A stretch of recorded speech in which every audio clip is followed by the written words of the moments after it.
everyone, welcome back to OnlyVenture's channel. Today will be the last interview that we have with Mr. Paul, so I hope that you guys are really excited and join me in giving him a warm welcome as he continues to give us his insights on his entrepreneurial journey. Let's get right to it. So how did your experience in technology and business development influence your approach to entrepreneurship? Because like you said, currently you were doing like crypto testing, but then now you're trying to do a co-living company. Like, what was the relation between that, and how did, your background in technology influence this? I would say yes and no. It impacts it because my technology, my background in technology, having been an engineer, rolling out projects, as well as self-learned delivering IT projects and programming projects, Oh, a lot.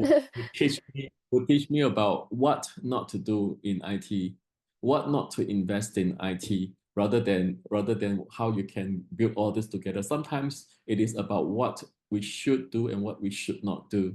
So identifying like a co-living operations, it does not need IT, and rightly so, it should not. Would Yeah. it be nicer when IT should do all aspects of IT? Yes, definitely. But it is not necessary. It's a distraction on the business.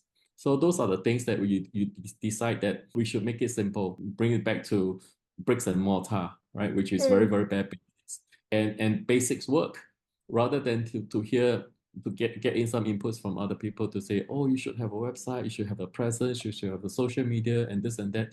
But what is the impact? What is the benefit of doing that? You have to be very clear, and what's the cost and the distraction of doing so, right? Okay. So Yeah. that's one aspect.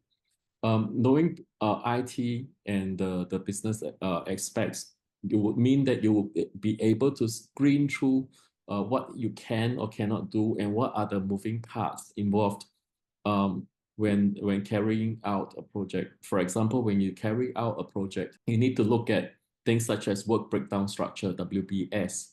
And when you look at the a project, and some people who is not experienced will say that this thing will take 3 months or 2 months Mm. or whatever month, without even knowing what are the exact breakdown of the inner parts. Which means that when someone talks like that, if you ask them a few questions and they cannot answer, means they really don't know their stuff.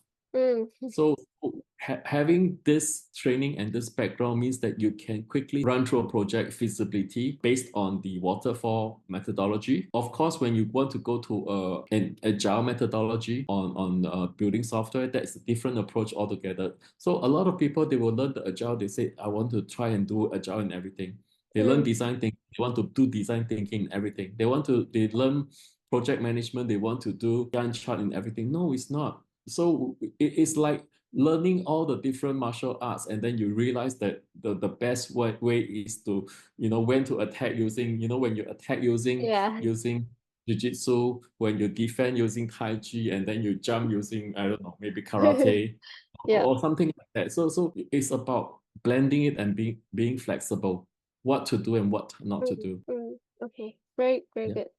Yeah. Okay. So for the final question, do you think like doing courses like this and having like people to talk to about these type of entrepreneur real journeys, do you think these will benefit someone, and how will these help like, entrepreneurs, I aspiring think entrepreneurs? aspiring entrepreneurs have a lot of very idea about how the world should be, how beautiful things should be, and if they had this, it will work and so on. I have people coming to me and say that, oh, I should run events. If I run events, then I will attract this and that, and I will start to have all this traction. I will start to do this sales and so on. I said, you don't know what you're talking about. Because when you run events, do you know what is the traction of actual events or even curated events? Mm. What is the actual conversion rate? How many people turn up? What is the cost of acquiring that person to turn up? And what is the cost of converting that person that turns up? It is actually very, very high. So do you have the passion and the resources to see through the entire process? That is the key. Having a mentor in your entrepreneur journey to help you with digitization, to help you with databases, to help you with accounting and managing your digitizing your accounting services. So that would be very, very important. For example, some people will want to open a restaurant, they want to do everything, they want to employ 3 or 4 or 5 chefs, and so my next question to them is that, does this area have the required footfall? for this kind of business. Then second thing, how much does it cost to have one or two or three of such chefs? Then upon that, how are you able to optimize the operations given that these people are doing so many different things and that each one of them are doing so many different things, right?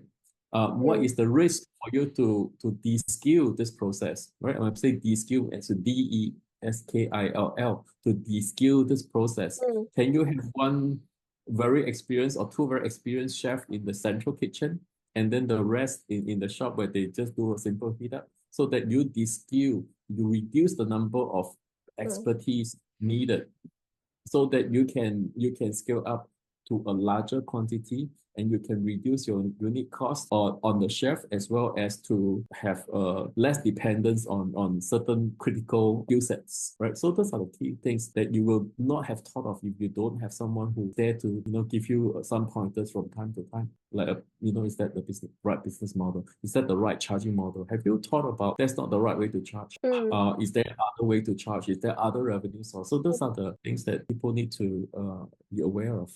Mm. Having someone accountable to them as well That's right. helps a lot. Okay. That's- That is all for today's interview. Thank you so much for joining us today. Thank you, Jen. Thank you. Thanks for having me. Bye bye. Well, that includes our video, Mr. Paul. I would love if all of you were to join me in giving us a big thank you to him for taking his time to share his insights and of his entrepreneur journey. We've got another consultant interview coming up next week, and if you would like to find out who, stay tuned and I hope to see you next week. Keep learning and take care. Bye!